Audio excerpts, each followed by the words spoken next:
आपका self study classes Vishwamit Jain YouTube channel में। So साथियों, स्टार्ट हो चुका है आज का ये सेशन। सभी लोग एक बार वीडियो को लाइक कर दें।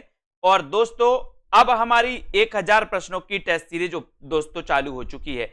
अब आप लोग कहीं ना जाइए, बिल्कुल रोज रात्रि 9 बजे इस क्लास को, इस सेशन को आपको देखना है ना। और अगर आप चाहते हैं 2020 टेस्ट सीरीज में भाग लेना तो बिल्कुल फ्री 2020 टेस्ट सीरीज सप्ताह में 2 दिन करवाई जाती है। एक तो दोस्तों रविवार और दूसरा गुरुवार को, है ना। तो जिन भी साथियों को 2020 टेस्ट सीरीज में भाग लेना है, आज ही सेल्फ स्टडी क्लासेस का ऐप डाउनलोड कर लें और बिल्कुल फ्री में दोस्तों इस टेस्ट सीरीज को आप कर सकते हो। साथ ही दोस्तों एक नया बैच स्टार्ट होने वाला है जुलाई में। तो जिन भी साथियों को इस नए बैच में एडमिशन लेना है वो अभी से ले लें, कि आपको दोस्तों निचोड़ क्लासें भी उसमें मिल जाएंगी, है ना। और उसमें आपको बहुत सारा मटेरियल अभी से मिलना चालू हो जाएगा। और जुलाई में एक नया बैच स्टार्ट होगा जिसका टारगेट होगा, है ना, परीक्षा तक दोस्तों कंप्लीट कोर्स, है ना, कंप्लीट अपना हिंदी साहित्य अपन एक बार पढ़ लेंगे उसको, ठीक है। तो जिनको भी लेना है एडमिशन वो ले सकते हैं। और दोस्तों बड़ा ऑफर आ गया आपके लिए, एक बड़ा ऑफर है। और वो ऑफर क्या है आपके लिए? मात्र 1099 में दोस्तों एडमिशन ले सकते हैं। अब आपको 5000, 3000, 12000 एक फीस नहीं भरनी, सिर्फ 1099, 1099 में इस कोर्स में एडमिशन लेकर के आप अध्ययन कर सकते हैं दोस्तों। बहुत अच्छे से ट्रिक से पढ़ सकते हैं, निचोड़ क्लास में, निचोड़ लाइव क्लास में दोस्तों पढ़ सकते हैं, टेस्ट भी दे सकते हैं, विस्तृत अध्ययन भी मिलेगा, ट्रिक भी मिलेगा। और दोस्तों एग्जाम की दृष्टि से क्या क्या महत्वपूर्ण है वो निचोड़ क्लास में पढ़ाया जा रहा है, लाइव क्लास में, है ना। तो जिन भी साथियों को एडमिशन लेना है बिल्कुल भी देर ना करें, आज ही ऐप डाउनलोड कर ले सेल्फ स्टडी क्लासेस और जुड़ जाएं और अपनी तैयारी 1 महीने में बहुत अच्छी कर सकते हैं। घबराने की बिल्कुल भी जरूरत नहीं है, ठीक है।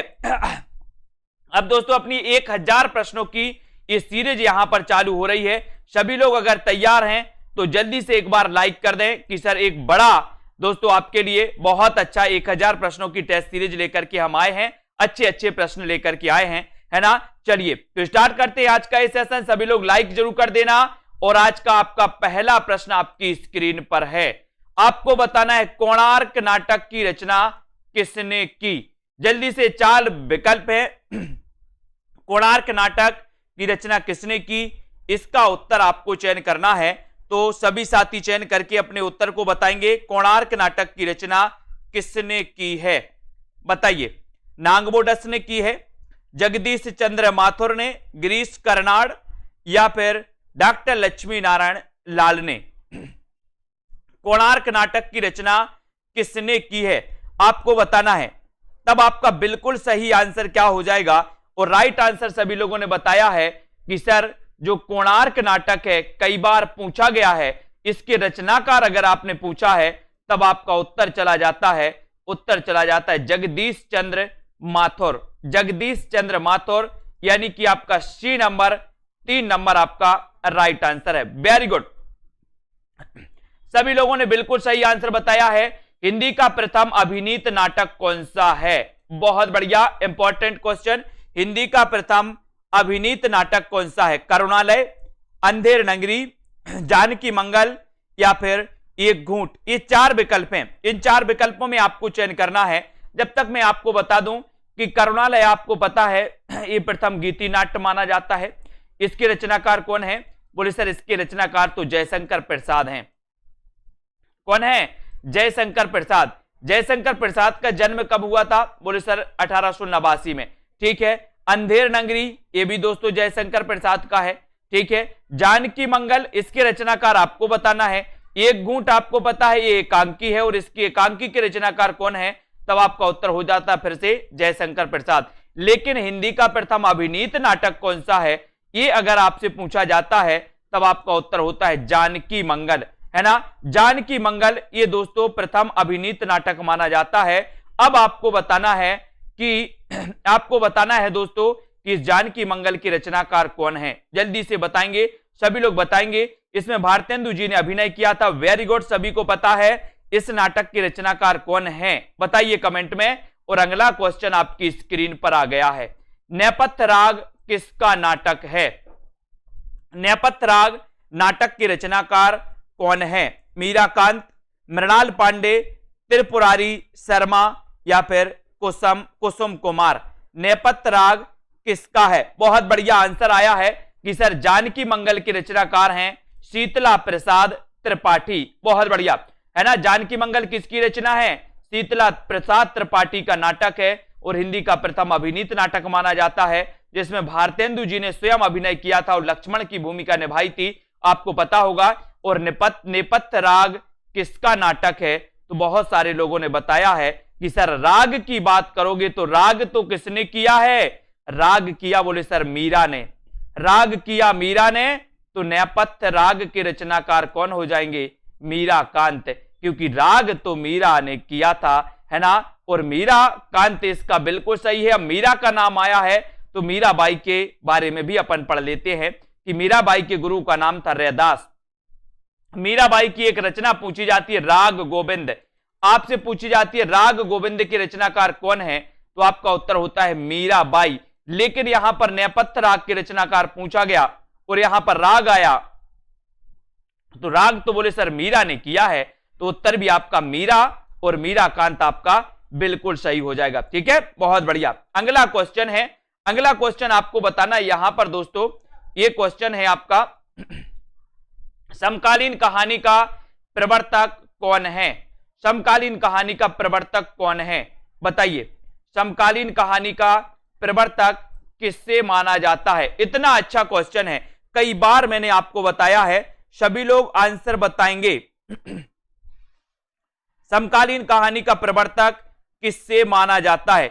इतना बढ़िया प्रश्न है। जिन भी साथियों को सेल्फ स्टडी क्लासेस ऐप में दोस्तों एडमिशन लेना है, वो एडमिशन ले सकते हैं और पढ़ सकते बहुत अच्छे से। समकालीन कहानी का प्रवर्तक कौन माना जाता है, किससे माना जाता है, ये उत्तर आपको बताना है। और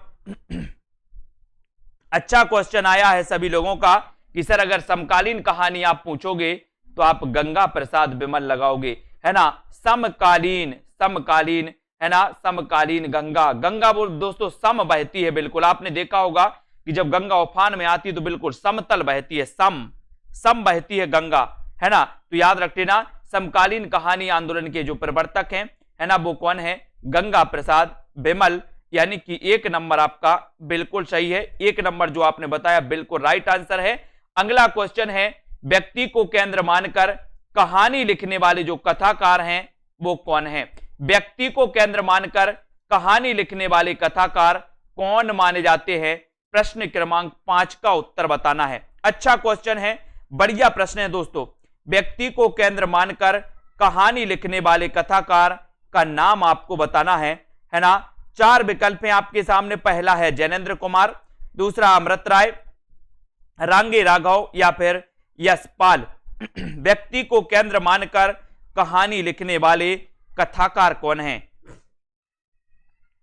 और सभी लोगों ने बहुत बढ़िया आंसर बताया है कि सर अगर इस प्रकार से क्वेश्चन आप पूछोगे कि व्यक्ति को केंद्र मानकर कहानी लिखने वाले जो कवि हैं, जो लेखक हैं, है ना, वो कथाकार हैं, वो है जैनेन्द्र कुमार। कौन है? जैनेन्द्र कुमार, है ना। जैनेन्द्र कुमार के बारे में आपने पढ़ा होगा दोस्तों। एक नंबर आपका बिल्कुल सही हो जाएगा। ये मनोविश्लेषणवादी उपन्यासकार माने जाते हैं जैनेन्द्र कुमार, ठीक है। और ये व्यक्ति को केंद्र में मानकर इन्होंने कहानी लिखी है दोस्तों, किसने? जैनेन्द्र कुमार ने, ठीक है। तो जैनेन्द्र कुमार के बारे में भी अपन को याद करना है। और अच्छा क्वेश्चन है, एक नंबर बिल्कुल सही हो जाएगा। भगवती चरण वर्मा का प्रथम उपन्यास कौन सा है? प्रश्न क्रमांक 6, बहुत ही सिलेक्टेड प्रश्न है दोस्तों, है ना। भगवती चरण वर्मा का प्रथम उपन्यास कौन सा है? इतना अच्छा क्वेश्चन है। अब यहां पर बहुत सारे लोग कंफ्यूज जरूर होंगे, लेकिन आपको कंफ्यूज नहीं होना है ना। भगवती चरण वर्मा का प्रथम उपन्यास कौन सा है? बताइए। प्रश्न क्रमांक 6 का आंसर आपको बताना है। कौन सा है प्रथम? बताएं। भगवती चरण वर्मा का प्रथम उपन्यास कौन सा है?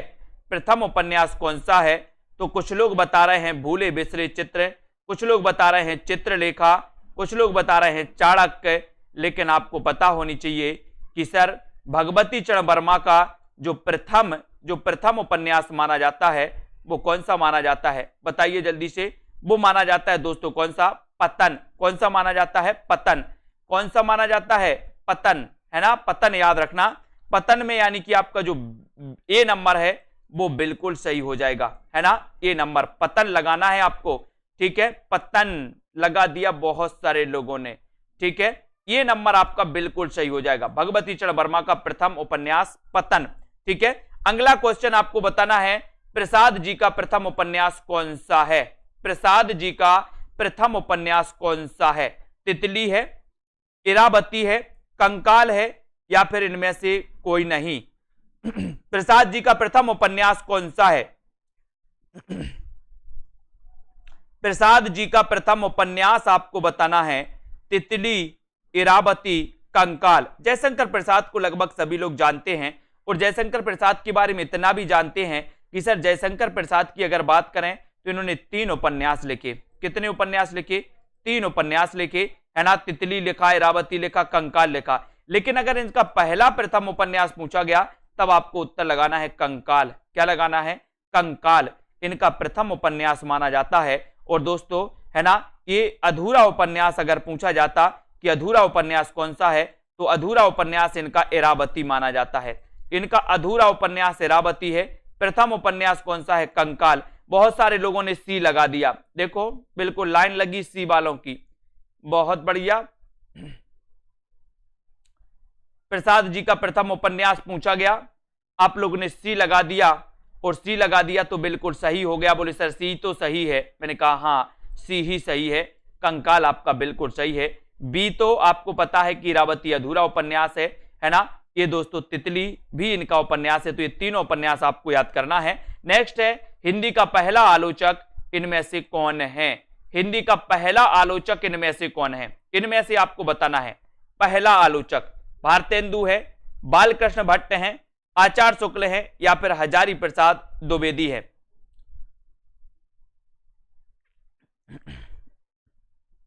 इनमें से बताना है हिंदी का पहला आलोचक इनमें से कौन माना जाता है? कौन माना जाता है?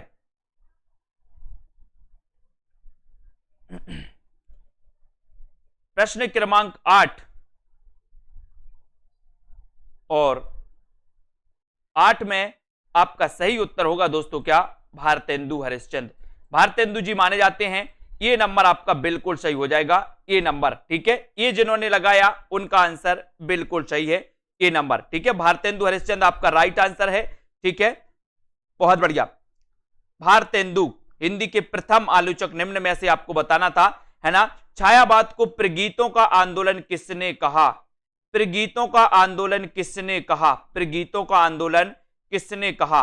दिनकर ने, आज्ञे ने, आचार्य शुक्ल ने, या फिर हजारी प्रसाद द्विवेदी ने?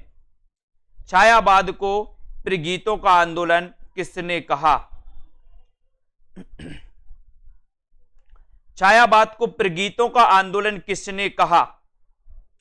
दिनकर, आज्ञेय, आचार्य शुक्ल, हजारी प्रसाद द्विवेदी? छायावाद के बारे में आपने बहुत पढ़ा है कि सर छायावाद जो है ना, ये खड़ी बोली का स्वर्ण युग कहा जाता है। खड़ी बोली का स्वर्ण युग अगर आपसे कभी पूछा जाए तो वो छायावाद है ना। छायावाद दोस्तों आप पढ़ते हो कि सर 1918 से लेकर के 36 तक का जो काल है वो छायावाद का काल है ना। लेकिन छायावाद को प्रगीतों का आंदोलन किसने कहा? तब आपसे अगर क्वेश्चन पूछा गया तो आप क्या लगाओगे? क्या लगाओगे? किसने कहा है प्रगीतों का आंदोलन?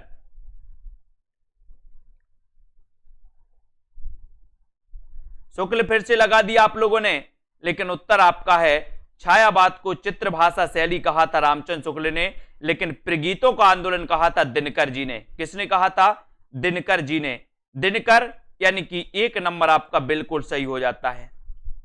दिनकर जी ने कहा था, शुक्ल ने तो चित्र भाषा, क्या कहा था? चित्र भाषा शैली, है ना।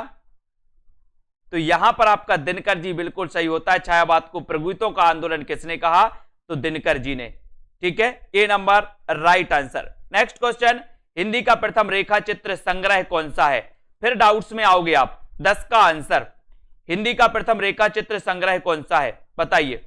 पदम पराग है, बोलती प्रतिभा है, अतीत के चलचित्र है, या फिर स्मृति की रेखाएं? हिंदी का प्रथम रेखा चित्र संग्रह कौन सा है? हिंदी का प्रथम रेखा चित्र संग्रह कौन सा है, ये आपको बताना है। उत्तर क्या हो जाएगा? फिर से गलत लगाएंगे बहुत सारे लोग।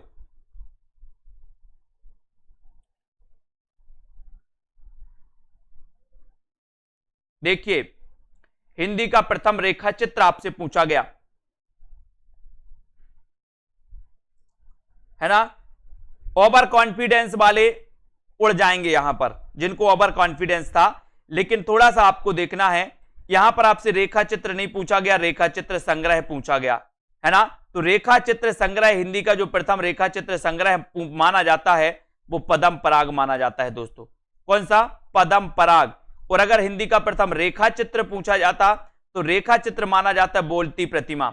हिंदी का प्रथम रेखा चित्र बोलती प्रतिमा, और रेखा चित्र संग्रह पूछा गया तो पदम पराग।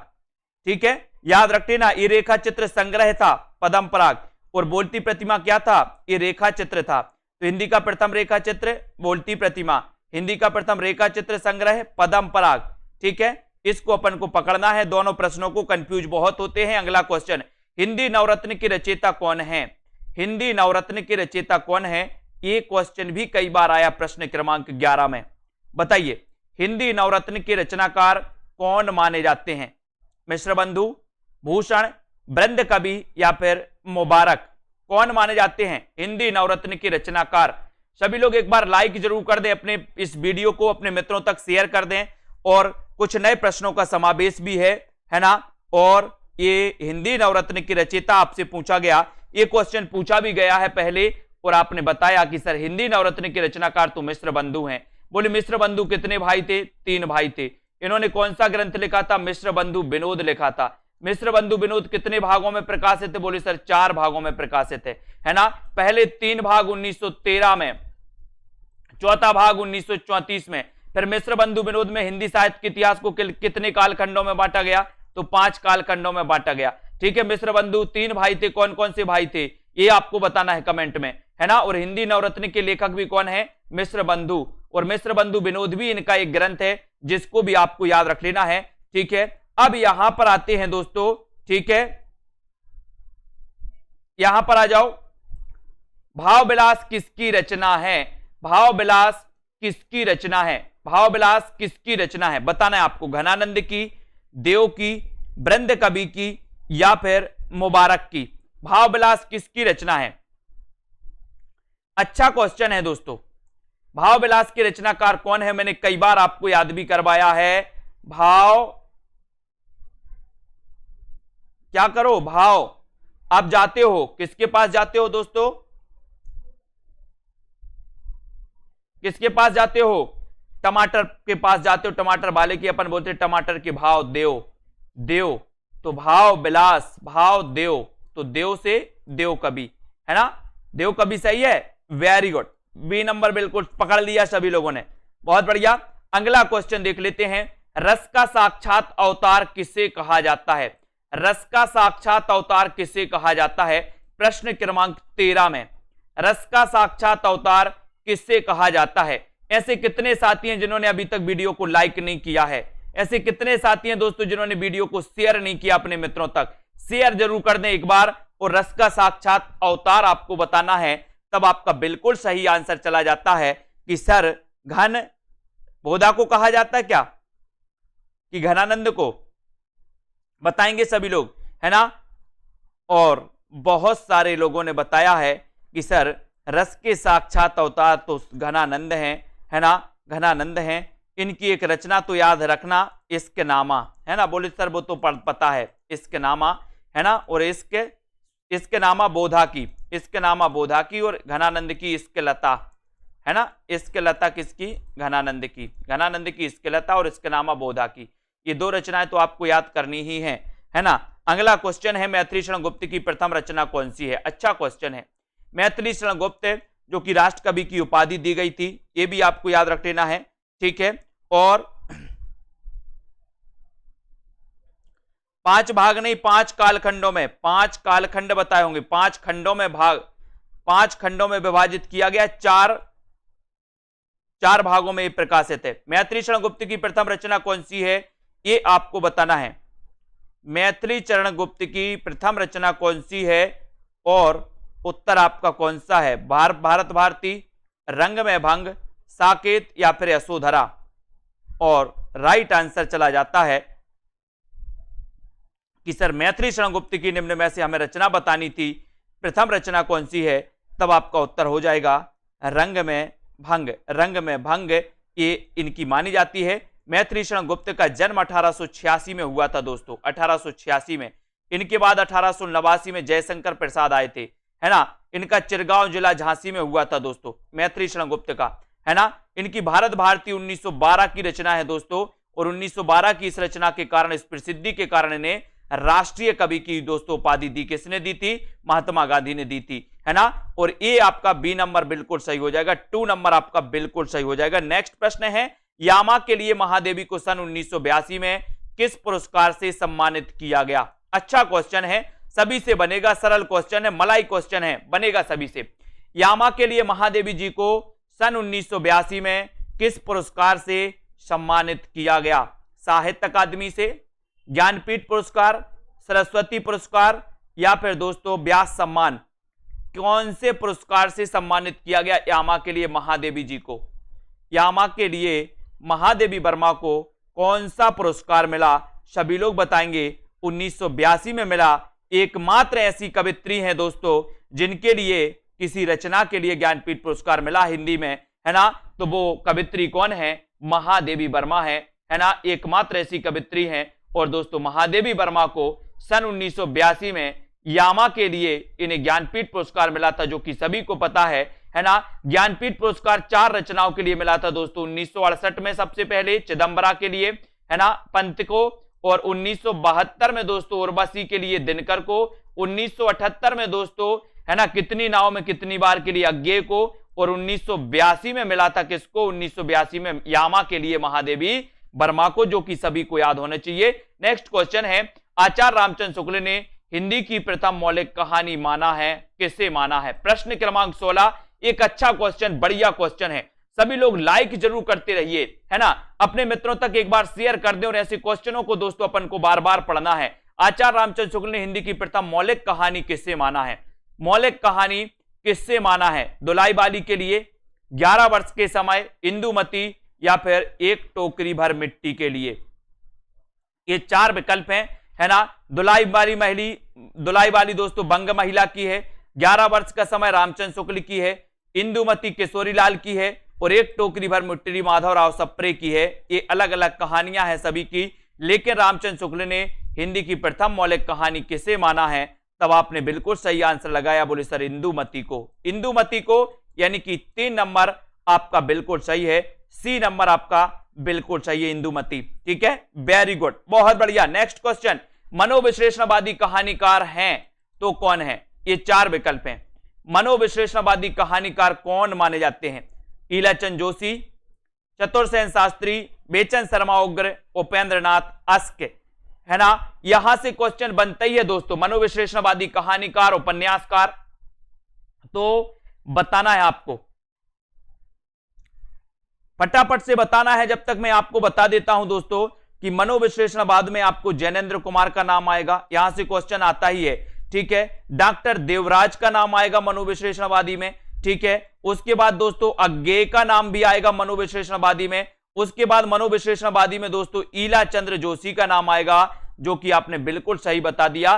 तो ये 4 तो आपको रट लेना है, इन चारों को। मनोविश्लेषणवादी कहानीकार कौन है? तब आपका उत्तर है ईलाचंद्र जोशी, है ना। और जैनेन्द्र कुमार भी इसके अंतर्गत आते हैं, डॉक्टर देवराज आते मनोविश्लेषणवादी उपन्यासकार में, अज्ञे भी आते, ईलाचंद्र जोशी आते हैं। तो इनको अपन को भूलना नहीं है, 1 नंबर आपका बिल्कुल सही आंसर हो जाता है, ठीक है। नेक्स्ट बताना है, व्यक्ति को केंद्र मानकर कहानी लिखने वाले कथाकार कौन है? ये क्वेश्चन फिर से डबल हुआ है, फिर से बता दो जो नए साथी हैं। व्यक्ति को केंद्र मानकर कहानी लिखने वाले जो कथाकार हैं वो कौन है? प्रश्न क्रमांक 18 में बताइए। जिनने पढ़ा है वो तो बन जाएगा उनसे। व्यक्ति को केंद्र मानकर किसने, कौन सा ऐसा कथाकार है दोस्तों, ये बताना है। सभी लोग बताएं प्रश्न क्रमांक 18 में आपका राइट आंसर क्या हो जाएगा। व्यक्ति को केंद्र मानकर कहानी लिखने वाले जो कथाकार हैं वो कथाकार कौन है, आपको चयन करना है। अच्छा क्वेश्चन है और आपका राइट आंसर सीधा सीधा जाता है, उत्तर चला जाता है जैनेन्द्र कुमार। जैनेन्द्र कुमार यानी कि 3 नंबर आपका बिल्कुल सही है, 3 नंबर आपका राइट आंसर चला जाता है, ठीक है। नेक्स्ट प्रश्न है, आख्यायिका शैली का प्रथम उपन्यास कौन सा है? आख्यायिका शैली का प्रथम उपन्यास कौन सा है? बताइए।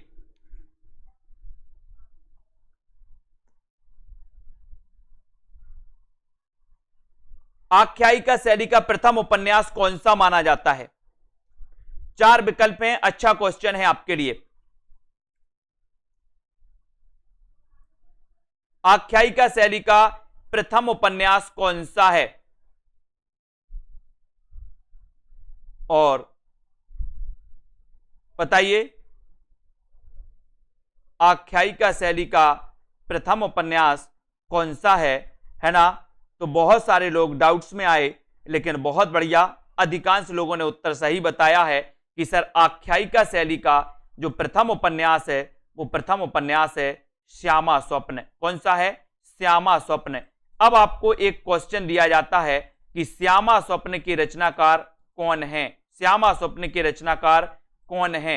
ये आख्यायिका शैली का प्रथम उपन्यास माना जाता है, इसके रचनाकार कौन है? जल्दी से कमेंट में लिखो, उत्तर क्या हो जाएगा?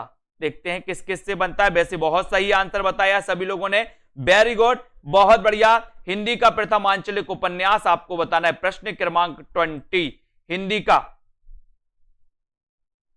बहुत बढ़िया, राममूरत जी, ठाकुर जगमोहन सिंह है ना का उपन्यास है श्यामा स्वप्न, और श्यामा स्वप्न आख्यायिका शैली का प्रथम उपन्यास माना जाता है।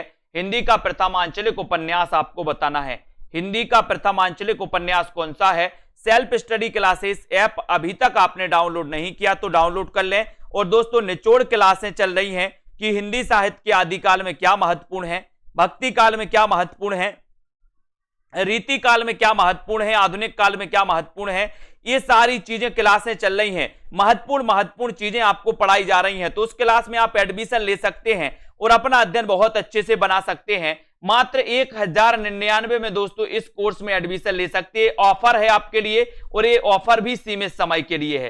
तो जिन भी साथियों को अवसर का लाभ लेना है, अवसर का लाभ ले सकते हैं। हिंदी का प्रथम आंचलिक उपन्यास पूछा गया, तब आपका उत्तर चला जाता है मेला आंचल। और मेला आंचल के रचनाकार कौन है ये भी आपको बताना है दोस्तों, सभी लोग बताएंगे मेला आंचल के रचनाकार कौन है, और सभी लोगों ने बता दिया है फणीश्वरनाथ रेणु, वेरी गुड। ये हिंदी का प्रथम आंचलिक उपन्यास माना जाता है। कई बार क्वेश्चन पूछा गया है दोस्तों, इसको आपको नकारना नहीं है ना। सानेट रचना के लिए प्रसिद्ध है, सानेट लेखन के लिए प्रसिद्ध है, तो कौन प्रसिद्ध है? नागार्जुन प्रसिद्ध है क्या? त्रिलोचन प्रसिद्ध है क्या? निराला है या फिर प्रसाद हैं? सोनेट रचना के लिए प्रसिद्ध माने जाते हैं तो कौन माने जाते हैं? सोनेट लेखन के लिए कौन प्रसिद्ध माने जाते हैं, ये आपको बताना है।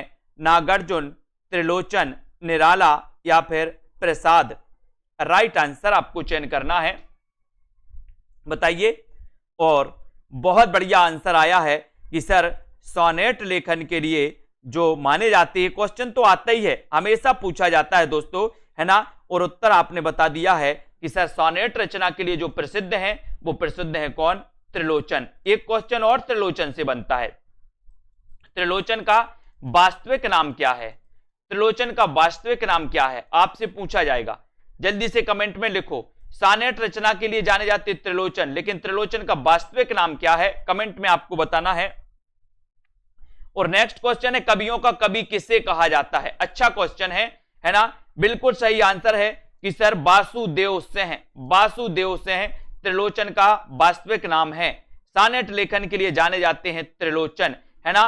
कवियों का कवि किससे कहा जाता है? कवियों का कवि किससे कहा जाता है? प्रश्न क्रमांक 22 का आंसर सभी लोग बताना है। उत्तर आपका क्या हो जाएगा बताइए। कवियों का कवि किससे कहा जाता है? कवियों का कवि, एक अच्छा प्रश्न और बढ़िया प्रश्न, कई बार पूछा जाने वाला प्रश्न है। राइट आंसर आपका चला जाता है कि सर कवियों का कवि आपने पूछा है तो उत्तर लगा देना शमशेर बहादुर। शमशेर बहादुर की एक रचना आपने पढ़ी होगी दोस्तों, है ना, चुका भी नहीं हूं, चुका भी नहीं हूं अभी, है ना, चुका भी नहीं हूं अभी, एक रचना शमशेर बहादुर की आपने पढ़ी है। और कवियों का कवि भी नहीं कहा जाता है, किसको? शमशेर बहादुर को, है ना। कैन का कवि किसे कहा जाता है आपको बताना है। कैन का कवि किसे कहा जाता है, कमेंट में लिखना है। कवियों का कवि शमशेर को कहा जाता है, कैन का कवि किसे कहा जाता है आपको बताना है। ठीक है, सभी लोग बताएंगे, जल्दी से बताओ कैन का कवि किसे कहा जाता है। जब तक दूसरा क्वेश्चन आपसे पूछेंगे, भाषा हनुमान नाटक के प्रणेता कौन है? हनुमान नाटक के प्रणेता कौन है? एक क्वेश्चन कई बार आया है ना। एक तो दोस्तों अपन पढ़ते हैं रामायण महानाटक, कौन सा पढ़ लेते हैं? रामायण महानाटक। लेकिन दूसरा पढ़ते हैं भाषा हनुमान नाटक, ठीक है। तो यहां पर आपको याद रख लेना है। और रामायण महानाटक के रचनाकार तो कौन है? प्राणचंद्र चौहान है, प्राणचंद्र चौहान, है ना। और प्राणचंद्र चौहान राम काव्य से संबंधित हैं। कौन से काव्य से संबंधित है? राम काव्य से। क्वेश्चन भी आया, दोनों क्वेश्चन आए हैं। रामायण महानाटक के रचनाकार कौन है ना। और प्राणचंद्र चौहान है, तो प्राणचंद्र चौहान किस काव्य धारा से संबंधित है? राम काव्य धारा से संबंधित है। लेकिन भाषा हनुमान नाटक, हनुमान जी ने क्या किया? सीना फाड़ा और बोले देख लो हृदय में राम है। हनुमान ने क्या कहा? सीना फाड़ के दिखा दिया, बोले हृदय में कौन है? राम। फोटो देखी होगी आपने हनुमान जी की, है ना। हृदय में कौन है हनुमान के? बोले राम। तो हनुमान से हनुमान नाटक, और हनुमान नाटक हनुमान के हृदय में राम, तो इसके रचनाकार कौन होंगे? हृदय राम। कौन होंगे? हृदय राम। यानी कि एक नंबर आपका बिल्कुल सही हो जाएगा। ये नंबर जो आपने बताया बिल्कुल राइट आंसर है। बहुत बढ़िया। नेक्स्ट क्वेश्चन आपको बताना है, चरणदास चोर नाटक के लेखक कौन है? चरणदास चोर नाटक के लेखक कौन है? प्रश्न क्रमांक 24। हबीब तनवीर, शंकर शेष, नांग बोडस या फिर तुलसीदास? चरणदास चोर नाटक के लेखक कौन माने जाते हैं? ये आंसर आपको बताना है ना। और दोस्तों बहुत अच्छा प्रश्न है, बहुत इंपॉर्टेंट भी प्रश्न भी है, और ये हमेशा पूछा भी जाता है। चरणदास चोर नाटक के रचनाकार कौन है? तब आपने बिल्कुल सही है। शंकर शेष का दोस्तों आपने पढ़ा होगा एक और द्रोणाचार। एक और द्रोणाचार के रचनाकार कौन है? तो आपने देखा होगा शंकर शेष।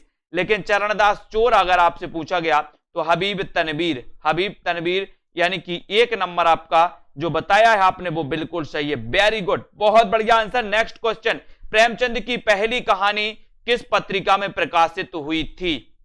प्रेमचंद की पहली कहानी किस पत्रिका में प्रकाशित हुई थी? दोस्तों आपको पता है ना, बताइए किस पत्रिका में प्रकाशित हुई थी प्रेमचंद जी की पहली कहानी? इंदु, हंस, सरस्वती या फिर सुदर्शन? ऐसा भी क्वेश्चन आता है आपके लिए, तो इसके लिए भी अपन को तैयार रहना है। जिन भी साथियों ने सेल्फ स्टडी क्लासेस ऐप में दोस्तों एडमिशन नहीं लिया, वो सेल्फ स्टडी क्लासेस ऐप में एडमिशन जरूर ले लें, है ना। जिनको भी अध्ययन करना है दोस्तों, ठीक है, बहुत बढ़िया, है ना। और यहां पर प्रेमचंद की पहली कहानी किस पत्रिका में प्रकाशित हुई? तो आपका राइट आंसर है इंदु में हुई, क्या हंस में हुई या फिर सरस्वती में हुई, है ना। तो बहुत सारे लोगों ने आंसर बताया है, किसमें हुई थी, है ना। राइट आंसर है दोस्तों सरस्वती, सरस्वती। यानी कि आपका जो 3 नंबर है, 3 नंबर सी नंबर आपका सही हो जाएगा यहां पर, सरस्वती पत्रिका, ठीक है, ठीक है। ये 3 नंबर आपका सही हो जाएगा। यहां पर आते हैं, आधुनिक हिंदी साहित्य की सर्वाधिक लोकप्रिय विधा है, तो बताना है आधुनिक हिंदी साहित्य की सर्वाधिक लोकप्रिय विधा कौन सी है? सर्वाधिक लोकप्रिय विधा बताना है।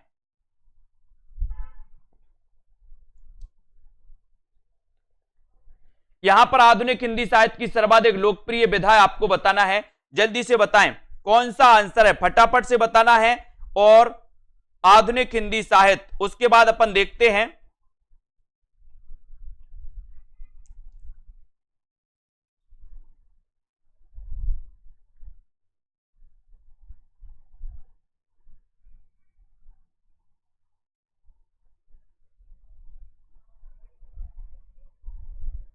और यहां पर आपसे पूछा गया कि आधुनिक हिंदी साहित्य की सर्वाधिक लोकप्रिय विधा कौन सी है, यह भी आपको बताना है, ठीक है।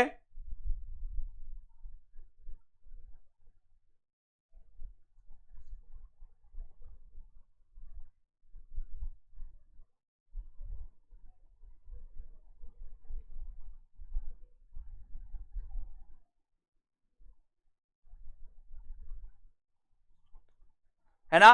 तो यहां पर आपका राइट आंसर हो जाएगा दोस्तों, क्या हो जाएगा,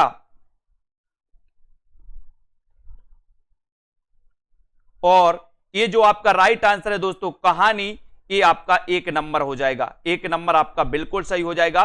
ठीक है। आधुनिक हिंदी साहित्य की सर्वाधिक लोकप्रिय कहानी कौन सी है, लोकप्रिय विधा कौन सी है, तो कहानी, ठीक है। इसमें आप डाउट्स नहीं रहना। इनकी दोस्तों जो प्रेमचंद की पहली कहानी सौत, सौत भी मानी जाती है, सौत, तो सौत दोस्तों इस सरस्वती में प्रकाशित हुई थी, है ना, सौत, इसमें डाउट्स में नहीं रहना, ठीक है। यहां पर आ जाते हैं, यहां पर प्रेमचंद नाम से इनकी दोस्तों जमाना पत्रिका में हुई थी। बाकी इनकी जो सौत कहानी थी, सौत, वो हुई थी किसमें, सरस्वती में, ठीक है। यहां पर देहाती दुनिया किस विधा की रचना है, ये आपको बताना है। देहाती दुनिया किस विधा की रचना है, कहानी, कविता, ये भी आपको बताना है। बताइए देहाती दुनिया किस विधा की रचना है, कमेंट में आपको लिखना है। वीडियो सभी को लाइक जरूर कर देना है, ठीक है। देहाती दुनिया किस विधा की रचना है, देहाती दुनिया, और देहाती दुनिया के रचनाकार कौन है, यह भी आपको बताना है। देहाती दुनिया के रचनाकार कौन है और देहाती दुनिया किस विधा की रचना है, यह भी आपको बताना है ना। राइट आंसर है कि सर देहाती दुनिया ये क्या है, बहुत बढ़िया आंसर। बोले सर ये उपन्यास है, वेरी गुड। लेकिन ये देहाती दुनिया जो उपन्यास है, ये किसका उपन्यास है, बताइए किसका उपन्यास है, ये भी आपको बताना है। बहुत बढ़िया, शिव पूजन सहाय, किसका उपन्यास है दोस्तों, शिव पूजन सहाय का, जो बिल्कुल सही आंसर है, वेरी गुड। अगला क्वेश्चन देखते हैं, किस उपन्यास में अज्ञेय का व्यक्तिवादी जीवन दर्शन व्यक्त हुआ है। अज्ञेय का, इतना खतरनाक क्वेश्चन आपसे पूछा गया है कि किस उपन्यास में अज्ञेय का व्यक्तिवादी जीवन दर्शन व्यक्त हुआ है। खतरनाक बिल्कुल नहीं है, लेकिन दोस्तों आपसे पूछा गया है व्यक्तिवादी जीवन दर्शन बताना है। व्यक्तिवादी जीवन दर्शन व्यक्त हुआ है तो किसमें हुआ है, शेखर एक जीवनी में, अपने अपने अजनबी, नदी के दीप, या फिर इनमें से कोई नहीं। चयन करिए सभी लोग। बहुत अच्छा क्वेश्चन है, सभी लोग वीडियो को लाइक जरूर करना है। और जिन भी साथियों ने दोस्तों जिन भी साथियों ने अभी तक self study classes app download नहीं किया है, वो जल्दी से ऐप डाउनलोड जरूर कर लें, ठीक है। ऐप डाउनलोड कर लें दोस्तों, है ना।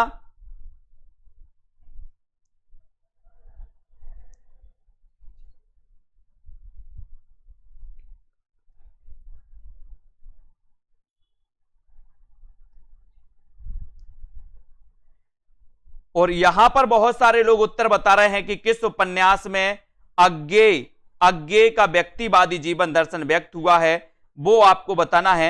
उत्तर कौन सा हो जाएगा दोस्तों, बताएं।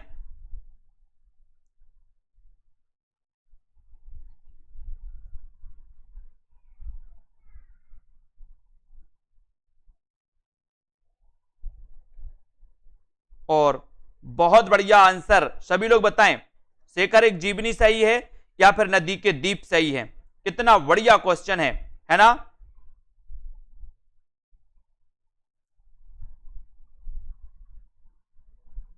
सेल्फ स्टडी क्लासेस ऐप को जरूर आपको डाउनलोड करना है दोस्तों, और अपने मित्रों तक एक बार शेयर जरूर करना है। जितने भी हमारे मित्र हैं वो जरूर शेयर करें, है ना।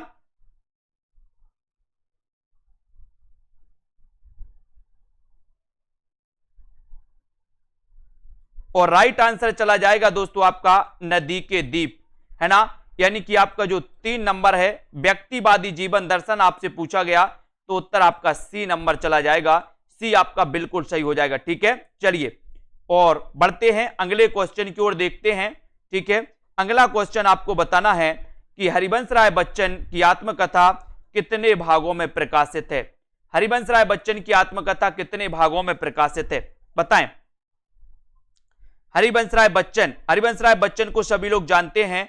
हरिवंश राय बच्चन की आत्मकथा कितने भागों में प्रकाशित है। और हरिवंश राय बच्चन से दोस्तों 1-2 क्वेश्चन और हम आपसे पूछ लेंगे, सभी लोग बताएंगे, बताएं। हरिवंश राय बच्चन की आत्मकथा कितने भागों में प्रकाशित है, 2 है ना, 3, 4 या फिर दोस्तों 5, बताएं। और बिल्कुल सही है कि सर हरिवंश राय बच्चन की जो आत्मकथा है ये 4 भागों में प्रकाशित है। यानी कि आपका जो 3 नंबर है सी नंबर है वो बिल्कुल सही है। ठीक है, सी नंबर आपका राइट आंसर है। बहुत बढ़िया आंसर। ठीक है, सभी लोग वीडियो को लाइक करें। किसी को किसी प्रश्न में अगर डाउट्स लगा हो तो वो जरूर बताएं। ठीक है, 4 आपका बिल्कुल सही हो गया। जिन भी साथियों को दोस्तों एडमिशन लेना है वो एडमिशन लेकर के बहुत अच्छे से पढ़ सकते हैं। बड़ा ऑफर आया है, ऑफर सीमित समय के लिए है ना, जहां पर आपको विस्तृत अध्ययन, टेस्ट सीरीज, डाउट सॉल्यूशन, कहीं आपको डाउट्स लगता है तो ग्रुप में भी आपको डिस्कस के लिए जोड़ा जाता है ना। और दोस्तों ट्रैक, निचोड़ क्लास, निचोड़ लाइव क्लासें भी यहां पर स्टेट हैं। ठीक है, और इस प्रकार से दोस्तों है ना, बहुत बढ़िया अध्ययन आपको करना है। वीडियो को लाइक शेयर करना है और लगे रहो, बिल्कुल लगे रहो, है ना, बिल्कुल। ठीक है, बहुत बढ़िया। हरिवंश राय बच्चन का जन्म 1907 में हुआ था, है ना, वेरी गुड। तो जिनको भी दोस्तों एडमिशन लेना है वो सेल्फ स्टडी क्लासेस ऐप में एडमिशन जरूर ले लें, है ना, और अपना अध्ययन बहुत अच्छे से करें। और दोस्तों यहां पर आपको पता है कि 2020 टेस्ट सीरीज बिल्कुल फ्री है सभी के लिए सेल्फ स्टडी क्लासेस ऐप में। तो जिनको फ्री वाली टेस्ट सीरीज लगाना है वो फ्री वाली टेस्ट सीरीज भी लगा सकते हो। सप्ताह में 2 दिन होती है, एक तो रविवार और गुरुवार को होती है 2020 टेस्ट सीरीज। जिनको एडमिशन लेना है, अभी निचोड़ क्लासें चल रही, हिंदी साहित्य की, बोले सर निचोड़ क्लासें क्या होती हैं, तो निचोड़ क्लासें ऐसी कि आदिकाल में क्या महत्वपूर्ण है, भक्ति काल में क्या महत्वपूर्ण है, रीति काल में क्या महत्वपूर्ण है, वो चीजें अभी आपको पढ़ाई जा रही हैं। तो उसमें आप एडमिशन लोगे, है ना, जैसे ही वो खत्म हो गए नया बैच शुरुआत से आपको पढ़ाया जाएगा तो उसमें आपको कर दिया जाएगा, है ना। तो जिनको भी करना है शुरू से पढ़ना है और दोस्तों निचोड़ क्लास में भी पढ़ना है कि क्या क्या इंपॉर्टेंट है, क्या क्या पूछा जाता है, वो पढ़ना है तो वो आज ही एडमिशन ले सकते हैं। ठीक है, बिल्कुल सही। राम मूरत जी, ओम जी, बीनू, श्याम पंडित जी, पूनम जी, कमला, श्वेता, रेसू जी, सरिता, अजित कुमार जी, बिल्कुल ठीक है, लोकेश जी, तनु जी, आयुष जी, रीता, संजय पाठक जी, ओम देव जी, है ना, अनीता जी, पूनम, नीतू जी, बिल्कुल सही, दिनेश जी और रामदयाल, लवली जी, दिनेश चंद्र जी, धन्यवाद सभी साथियों को। विजय लक्ष्मी, प्रीति जी, सोनू जी, रेखा जी, गीतिका, नीतू जी, बहुत बढ़िया, है ना, हर्षदीप, देवेंद्र जी, शैलेश जी, उदय यादव, सोनिया, दारसू, मधु जी, नवदीप, राजेश जी, आयुष जी, उर्वशी, प्रीति जी, कल्पना, तनु जी, है ना, बिल्कुल, नंदलाल जी, कमला, हरिओम, ममता जी, सीमा पाल जी, अनिल कुमार जी, ठीक है, दिनेश जी, मुकेश, मोहित जी, मनीषा गिल जी, OMI जी, ओमी जी, बिल्कुल, हरिओम, रीना यादव जी, बिल्कुल बिल्कुल, राजकुमार जी, कार्तिक जी, दिनेश जी, अनीता यादव, तनु जी, वेरी गुड, बहुत बढ़िया, धन्यवाद सभी साथियों को। जय हिंद। विद्यावती, मीनाक्षी, संतोष, सोनू कुमार जी, दारसू, मनीषा जी, सरिता पांडे जी, वेरी गुड, राजेश यादव, जया जी और रंजना, पवन, बिंदु, राजेश, ठीक है, सचिता जी, ममता, रीता जी, सभी साथियों को पुनः पुनः धन्यवाद। शोभानाथ जी, मास्टर रिगम जी, सभी साथी जिनको भी एडमिशन लेना है वो सेल्फ स्टडी क्लासेस आज ही ऐप डाउनलोड कर लें और एडमिशन लेकर के दोस्तों अपनी तैयारी 1 महीने में भी बहुत अच्छी बना सकते हैं, है ना। अभी कुछ भी नहीं गया है और पढ़ते रहें, लोगों को दोस्तों शेयर करते रहें और अध्ययन करते रहें। ठीक है, आज के इस वीडियो के लिए बस इतना ही। जय हिंद।